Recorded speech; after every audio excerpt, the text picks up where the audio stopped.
Hey there, in this video I'm going to show you my Necromancer healer build for 4-player PvE in Markarth.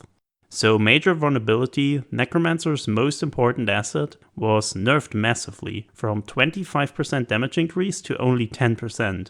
But in this video I want to show you why Necromancer is still one of, if not the strongest healer class, and why I really enjoy playing it right now. Similar to my Templar, this is also an off-healer build, meaning a hybrid between healer and damage dealer. By doing decent damage while still maintaining the necessary healing and support, this playstyle is extremely efficient, with damage getting close to 3 damage dealer groups, allowing for the same burst tactics and fast clears, but in a far safer way. In order to achieve that, however, this is a complex and difficult to play build that doesn't allow for many mistakes in comparison to your traditional healer.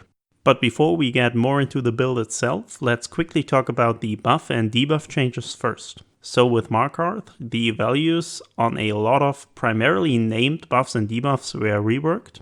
For most classes, those changes basically don't matter because the overall build power stayed simply the same. Necromancer, on the other hand, was significantly nerfed. However, this doesn't make it weak by any stretch of the imagination, but brings it more in line with the other classes. I never made a video on Necromancer in the past, because I didn't want to show you a barely functional class that is just played for its game-breaking ultimate. It took almost 2 years, but I think we're finally at the point where Necromancer is a functional and well-balanced class with a unique playstyle. So perfect time for a build video, I guess. But let's get actually into it now, with this overview that I will talk you through step by step. My race choice is Breton, because it is the only one where all racial passives are really effective on this build. Altmer, Dunmer and Khajiit are other solid choices with more offensive power, but they will require more sustain in the build, so you will ultimately lose a lot of that offensive power and also have lower defenses. For the Mundus, I use Thief, as it is simply the best damage increase with the stats of this build. Pretty straightforward. Less straightforward, however, is the Buffoot choice. On one hand, you can go with Magic and Health for the highest damage output, but that is very hard to sustain. Magicka Regeneration and Health, on the other hand, is very interesting for Necromancer in particular, because of your higher base health. You can even play this Wreck Food without any attribute points into health or health glyphs at all. Ultimately, the choice depends on what groups you run with and what content you want to play. For your potions, you ideally want spell power. While you might be able to run easier content without potions at all, I personally always run at least Magicka drop pods, as it is just a lot more pleasant to play and really doesn't cost a lot. Necromancer primarily sustains on normal regeneration, and the major regeneration buffs were doubled with Markarth, so it's a huge difference now. Continuing with the gear, my core setup is Spell Power Cure and Elemental Catalyst. I talked about unique playstyle earlier, but you really can't get around Spell Power Cure at the moment, as 430 scaling spell damage for no effort is just way too good. Elemental Catalyst, on the other hand, is pretty unique. It is one of, if not the strongest damage support sets currently, and is very convenient to play on Necromancer in contrast to most other classes. You need a good source of all 3 elements, preferably one that is AoE and doesn't lose you a lot of DPS, and Necromancer has exactly that. But more on that in the skills section later. The gear is then completed with 2 arena weapons. I primarily use Maelstrom Lightning Staff and Veteran Hollow Restoration Staff. You can alternatively use a Maelstrom Restoration Staff. Having more support is always great, and the Veteran Staff is really strong. However, it is also very dependent on positioning. So if you cannot get a lot of value out of it, going with the Maelstrom version for better sustain will probably be the better option. Apart from the weapons, I would not recommend using any alternative support sets on this build, as SPC and Elemental Catalyst are just so strong. However, you can use other support sets as beginner setups until you have the better sets. And with support sets, I mean sets like Master Architect, Warm Cold or Gossamer that either increase the damage, resources or defenses of your group. Lightspeaker, Heatus and Sanctuary are not support sets. You can also use tradable or craftable Magicka DPS sets like Mother Sorrow or Julianos for an easy build completion, so you can already use the build for working towards these stronger sets. I would recommend going for Spellpower Cure as soon as possible though, since it is a really easy to get support set while also being one of the best.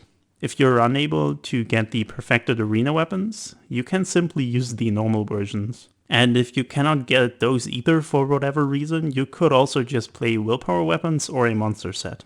Ideally you want 5 light armor, 1 medium, 1 heavy, even though all my setups use 7 light, as 5-1-1 isn't possible with those sets. So keep that in mind if you use crafted sets in particular. For the enchantments, I'm running full divines with Magicka, however you can also run a few health enchantments if you play with Wreck Food or want more health, instead of using attribute points for that. On the jewelry, I 3 times infused Arcane with spell power, as it really doesn't matter. For my weapons, I use a precise lightning staff with a fire enchant front bar, as it works best for combining elemental catalyst uptime with the other buff uptimes and good damage. On the back bar, I then run Infused Berserker on my healing staff. Let's look at the champion points now. For the recipe, I'm using a balanced setup, as I don't think it makes sense to just use CP for specific dungeons. Generally, PvE is rather magic damage heavy, however being a Breton already gives me a lot of spell resistance, so I focus a bit more on the physical resistance in the CP. So if you aren't a Breton, you should put 10 to 20 points more into Spell Shield and Elemental Defender instead of Hardy and Light Armor focus. What I use is 72 Ironclad, 48 Spell Shield, 15 Light Armor focus, 37 Hardy, 61 Thick-Skinned, and 37 Elemental Defender. For the blue CP, I then use 16 Spell Erosion, 56 Elemental Expert, 72 Elfborn, 56 Master at Arms, 19 Staff Expert, and 51 Thaumaturge. As you can see, I have no points in Blessed, as I think it is simply not necessary and would lose me damage. Penetration was changed quite a bit, so I adjusted it to what I think is a good value for playing with all kinds of different groups. In my opinion, it is better to have low penetration and easier content with weaker groups than to over-penetrate in the harder content you play with good groups, where it really starts to matter. The green CP come down to mostly how you sustain and what defensive tools you personally prefer. I personally dodge a lot instead of blocking and like using heavy attacks during damage stops to sustain, so that is what I focus on in the green CP, ending up with 76 Arcanist, 64 Tenacity for my Magicka sustain, and 40 Warlord, 19 Bashing Focus, 23 Shadow Ward, 48 Tumbling for my defenses. Next we will go over the skills and passives. So on my front bar, I'm running Blast Bones, cause Necromancer just can't deal damage without them. Then as my more normal spammable, I use Ricochet Skull, which is particularly great as it has an AoE component and deals flame damage for Elemental Catalyst. I have 2 of my 3 dots on my front bar as well, namely Unstable Wall and Unnerving Boneyard. These 2 give me an AoE source for 2 of my 3 Elemental Catalyst elements, as well as Major Breach, which is also pretty neat, as tanks usually don't debuff everything in trash fights. The last skill on my front bar is then Skeletal Arcanist, since Necromancers require an active pet for their passives, and it does pretty decent damage. It does not proc Elemental Catalyst though, despite dealing shock damage, so be aware of that. So on my back bar, my third dot is Mystic Orb, which of course is also a very important synergy. You can also play the other morph if you really struggle with healing, but you will lose significant DPS. Further, I have my 2 main healing sources, Radiating Regeneration to take care of most of the constant incoming damage, and Combat Prayer to deal with the bigger hits. Of course I am using Combat Prayer for that, because of its damage buff. For the minor Magicka steal, I use Siphon Spirit, which additionally gives me a second hot in the form of Lifesteal, but be aware that Lifesteal does not proc Spellpower Cure anymore. And my last skill I use is Necrotic Potency, which is what gives Necromancer its ridiculous ulti gen and allows for constantly using the Colossus. And as my ultimate, I of course use Frozen Colossus. There isn't really a point in using anything else on Necromancer, with the exception of very uncertain fights, hence why I usually just double bar Colossus for the passive. namely Death Knell, which increases the critical chance against low health targets by 10% for every Gravelord ability on the bar. That is also the reason why my third dot is so awkwardly placed on the back bar and Arcanist on the front bar instead. The skill layout is generally pretty set in stone on Necromancer, but there are still a few alternative skills we should talk about. You can replace Radiating Regeneration with Illustrious Healing if you don't play with a Maelstrom Restoration staff, or use it as an additional HOT if you really don't feel comfortable with playing with so little healing. You can replace Ricochet Skull with Force Pulse, which you actually see me do a lot in the background footage, as I think it feels a lot nicer to play. But the skull is actually quite a bit better in most situations, as I realized after having recorded already most of the footage. And lastly, you can use Mystic Siphon as a fourth dot to replace Necrotic Potency when you don't need it, or Siphon Spirit should another player run Magicka Steel. Moving on to the passives, you want to have all the class trees, everything from Restoration stuff, Destruction stuff, and Light Armor.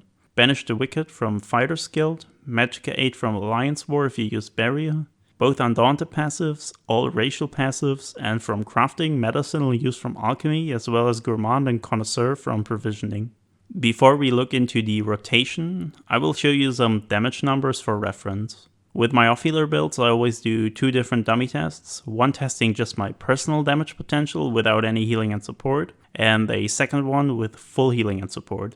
Dummy fights are not very representative for this kind of build, as you basically never have a 6-minute static fight. So in reality, what you do is somewhere in between the two parses, with pre-buffing allowing for a full damage rotation in burst phases, and healing and support generally being more reactionary and situational, and less part of a static rotation.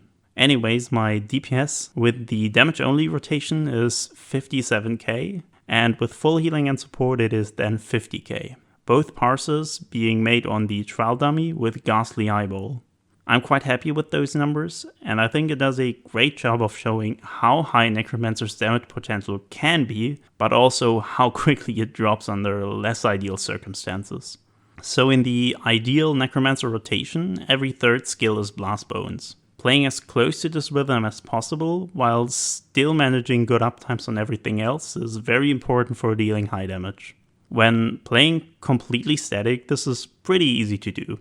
That, however, isn't an option if you want to maintain a high DPS while also keeping a group alive in a dynamic fight.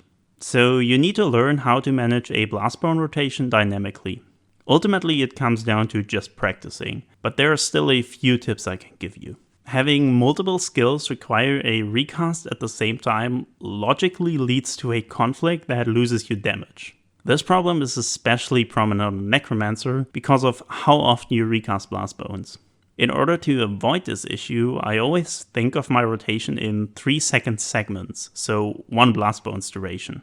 When planning out those segments, I simply subtract 1 second from the remaining duration of the skills I want to recast, to account for the Blast Bones I need to cast before recasting the next 2 abilities. So for example, if Blockade has 3 seconds remaining and Graveyard has 4, I know that my next skill will be Blast Bones, followed by Blockade and Boneyard. Going through this thought process for every skill would be a bit much. So to make it easier, I group together skills with the same or at least a very similar duration. In practice, I only track the duration of Blockade because I know that my 2 other dots have the same duration. So based on the remaining time of Blockade, I then cast Blast Bones, Blockade, Graveyard, a second Blast Bones, and Orb in 1 big partial rotation. That saves me a lot of thinking. If you cannot track the durations, what you can do is calculate in Blast Bones recasts, as every third Blast Bones should usually be followed by the 3 dots. I say should because Blast Bones need to explode before you can recast them, which can delay your entire rotation.